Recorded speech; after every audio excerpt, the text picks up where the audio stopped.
Yan guys, mapalit tayo ng wiper motor sa Hyundai Eon natin. Nabili ko siya guys sa Shopee. Mas mura siya kasi nakuha ko lang siyang kulang-kulang 1.9. Yan. Ito kasi ang issue ng wiper motor ko. Baka parehas tayo ng issue.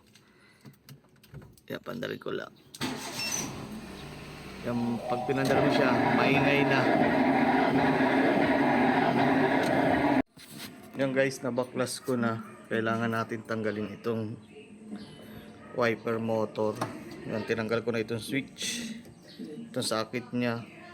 Kailangan natin kalasin para matanggal natin yung wiper motor, itong motor niya. Ayan.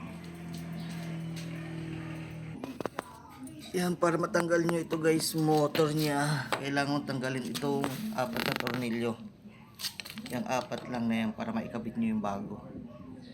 Yan, baklasin ko lang. Hindi ko na ipakita guys. Pag baklas, ito lang mahawak. Yan guys, nilagyan ko na din ng grasa. Ito nilinisan ko na din para sure na hindi magloko ang ating wiper motor. Yan, nililinisan din kasi yan guys. Kinakalawang yan. Pag di mo nilinisan yan, itong masisira sa'yo yan. Itong arm niya, wiper arm. Yan, kabit ko lang kung okay na. Yan guys, nakabit na natin. Wala na siyang ingay, pandarin natin. Paganahin natin yung wiper.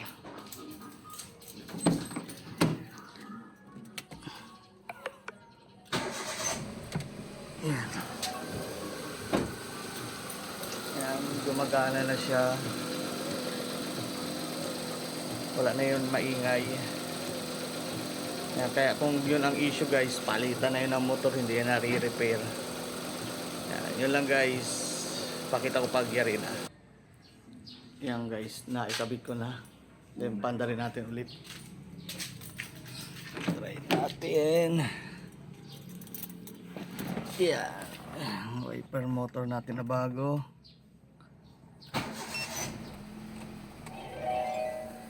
Yan, sumpitan muna natin ng ano. Yan, wala nang ingay. Wala yung nakakaboridong ingay.